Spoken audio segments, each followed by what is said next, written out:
The Dutch government has warned embassies abroad and emergency services at home to prepare for fallout from a new film. The right-wing MP Geert Wilders is, he says, in the process of editing a film which will reveal what he calls the true nature of the Quran.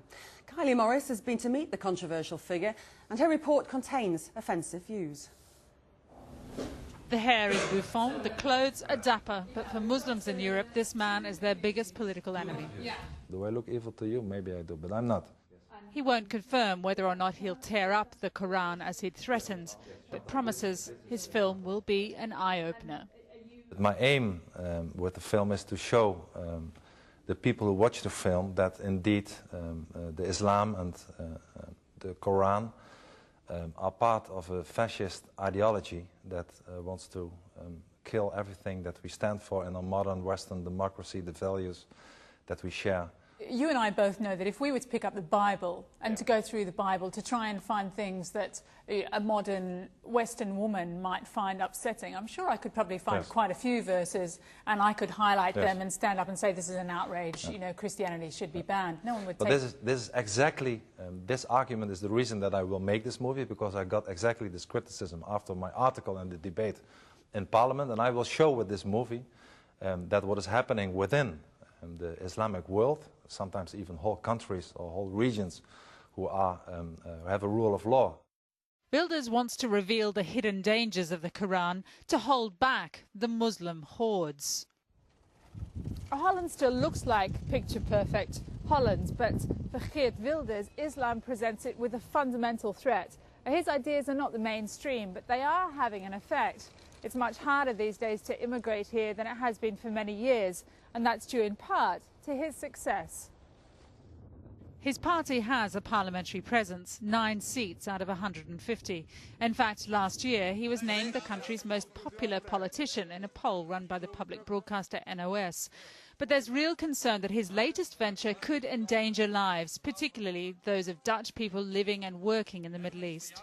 There are great muftis from Jerusalem and Syria already threatening that if there would be bloodshed, it's my responsibility. But there's a difference between not being politically correct and using terms like the fascist Quran and being deliberately inflammatory. And this is deliberately inflammatory, no, isn't it? Maybe in your country, but it's an opinion. It's my freedom of speech. It's not, I'm not saying about anything else. I'm not trying to make to get some publicity or something like that. I'm just stating my point. It's clear that maliciously offending a group or a religion doesn't fit in this tradition.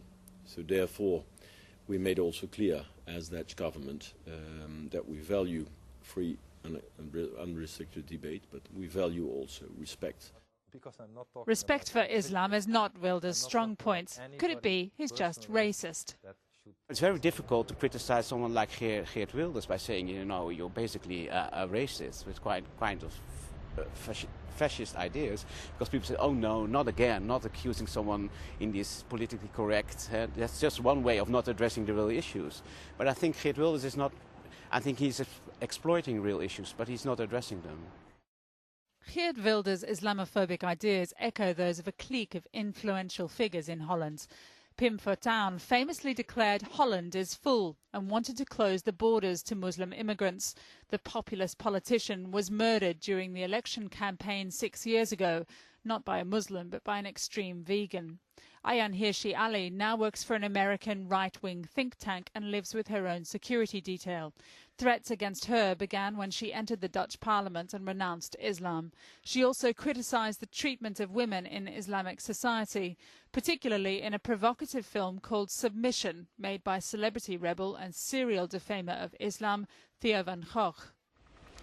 For conservatives here in Holland, this is the place where their country was forever changed when 3 years ago Theo van Gogh, the radical filmmaker, was assassinated.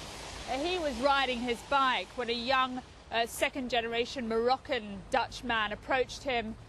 He shot him first and then stabbed him. He was acting out revenge against Theo van Gogh for his slights against Islam.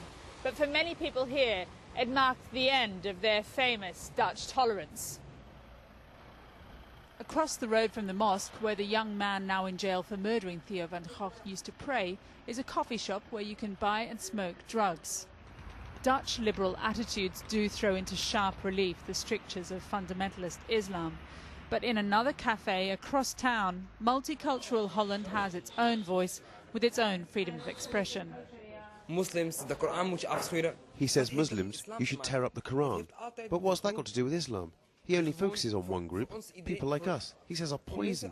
I'm also a Muslim. I do my best. I work hard. I go to school. I do my best to integrate. To be honest, the fact that it's gone so far caused such a fuss. It's more comical and hilarious than serious. You can only laugh. But this open and accepting Holland is not the Holland of Geert Wilders. He wants no compromise or cohabitation with Islam, and he even draws a parallel between Hitler and Muhammad, a choice of imagery that seems almost designed to be as offensive as possible. If he would be alive today, Muhammad would be treated as a war criminal and being sent out of the country after and sent to jail. So I believe, in fact, yes, that if you look at what Muhammad did at that time, if you compare it to what the fascist ideology stood for in the former century, I believe a lot can be compared. It sounds like the rantings of a madman, but there is a calculated strategy behind it. He wants to establish Islam as a new Nazi threat and remind the Dutch of their failure to protect the Jewish population in the Second World War. I think that's a Dutch trauma, that so many Jews were taken to the camps without. There's this myth of the resistance, but I think people know that most people didn't do anything. But for the young generation, it's not so much the past they care about, it's the future, and they'll use their freedom of speech to fight back.